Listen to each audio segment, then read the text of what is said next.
You don't have to be a writer to preserve your life stories. If you can tell someone a story over a cup of coffee, you already have most of what you need to write a personal story. You may not think of yourself as a writer. Perhaps you sit down in front of a blank page, struggle to find the right opening sentence, and start worrying about grammar, spelling, or whether your story sounds interesting enough. But the problem may not be your ability to write. You may simply need a structure to help you get started.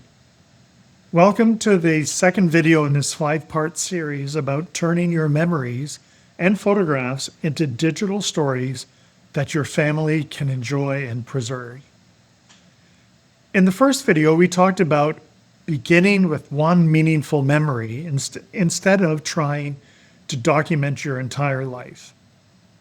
In this video, I'm going to give you 4 simple questions that can turn memory into a short personal story. And later, I'll demonstrate how those questions can create a basic story outline in just a few minutes. Many people believe that writing a life story means they must sound literary, formal, or especially clever.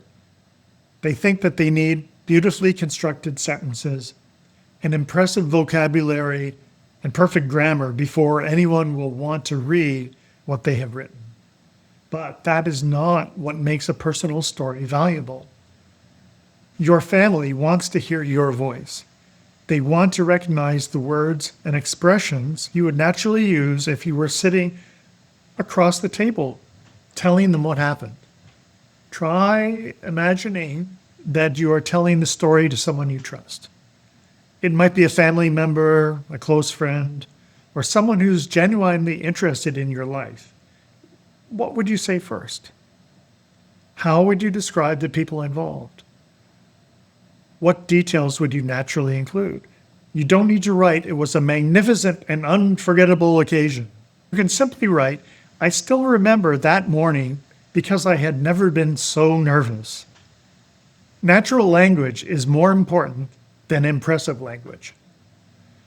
Your personality, your expressions, and your way of seeing the experience are part of what makes the story worth preserving. Once you have chosen a memory, you can begin shaping it by answering 4 questions. 1, where and when did this happen? 2, who was involved? 3, what happened? And 4, why does this memory still matter to you? So now let's look at each question. First, where and when did it happen?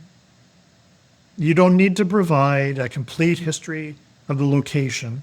Give your listener enough information to picture the setting. You might write, "It was the summer of 1968 and I was working at my first job in a small grocery store near our home." Next, who was involved?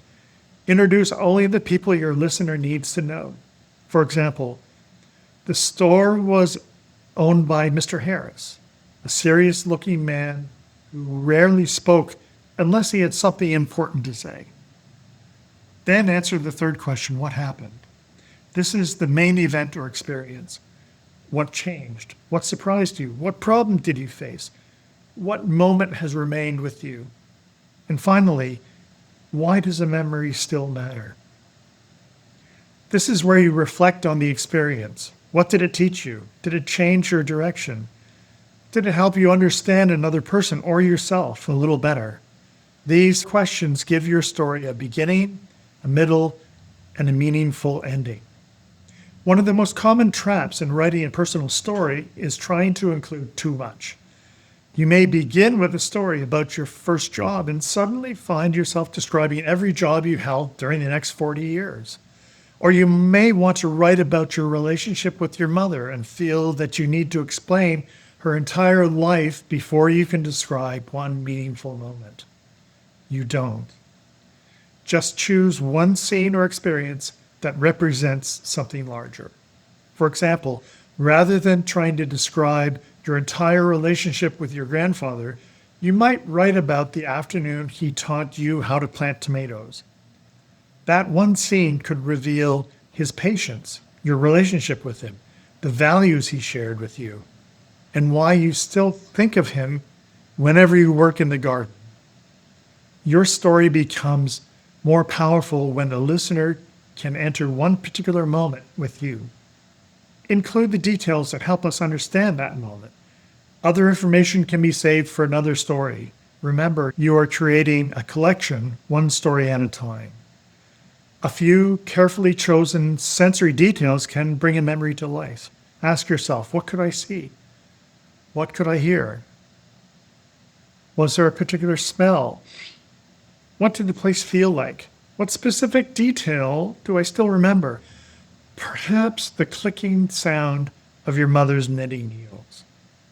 Maybe you remember the smell of sawdust in your grandfather's workshop, or the pattern on the kitchen wallpaper, or maybe the way the seats felt in your family's first car. You don't need to include dozens of details. One or two specific details can make the scene feel real. I'm going to give you two examples. First, my grandmother made dinner every Sunday. And now let me tell you a little more about my grandmother.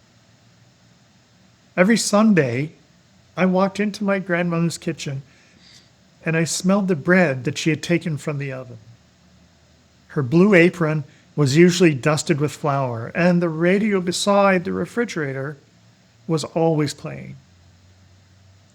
The second version helped us enter the room. It also sounds like something a person might naturally remember and tell someone else. A personal story is more than a description of what happened. The most meaningful stories also tell us why the experience matters. This doesn't require a dramatic life lesson. Sometimes the reflection is quiet and simple. You might ask, what did this experience teach me? How did it change me? What do I understand now that I didn't understand then? And why am I still thinking about this memory today? I could end my story by saying, I didn't realize it at the time, but those Sunday dinners gave our family a sense of belonging. Even now, the smell of fresh bread reminds me that there was always a place for us at my grandmother's table. The reflection, I didn't realize this at the time, helps your family understand why you chose to preserve that particular memory. So let's look at how the 4 questions can turn a memory into a basic story outline. For this example, we'll use a simple memory about learning to ride a bicycle. Question 1, where and when did this happen? It was a summer evening when I was about 8 years old on the quiet street in front of our house. Question 2, who was involved? My father was helping me. He had been running behind the bicycle, holding on to the back of the seat. Question 3, what happened? He quietly let go without telling me. I rode halfway down the street before I realized I was balancing on my own. And then I became so excited that I forgot to steer and rode directly onto the neighbor's lawn. Question 4, why does the memory still matter? It was one of the first times I remember discovering that I could do something I had been afraid to try. I also understood that my father knew when I was ready, even before I did. This is not yet a polished story, and it doesn't need to be. It's just a beginning. Those 4 answers provide the basic structure. The writer can now add a few details: what the bicycle looked like, what the evening felt like, what the father said, and how it felt to discover that he had let go. The blank page is no longer blank. This is the kind of step-by-step process we use in the Your Life Stories Online Write, Record, and Share course. You're not expected to arrive as an experienced writer. You receive story prompts, planning worksheets, video lessons, templates, and guidance to help you create a focused story of approximately 300 to 500 words. We concentrate on clarity, which means using your natural voice, not on creating a literary masterpiece. Once your story is written, we help you move through the next stages, selecting photographs, recording your narration, creating a short digital story, and sharing it online. At the beginning of this video, you may have been thinking, I have stories to tell, but I'm not a good enough writer to document them. Now you have a simpler way to begin. I can use my natural voice and 4 questions to write one meaningful story. You don't need to write your entire life, and you don't need to become a professional writer. You need 1 memory, 4 questions, and permission to write in your own voice. Here's your action step. Choose 1 memory and write 1 or 2 sentences in response to each of these 4 questions. Where and when did it happen? Who was involved? What happened? Why does this memory still matter to you? Don't edit your answers yet. Don't stop to correct every sentence or search for the perfect word. Just get the memory onto the page. In the next video, we'll look at how photographs and other visual materials can help bring your story to life, even if you don't have a photograph of the actual event.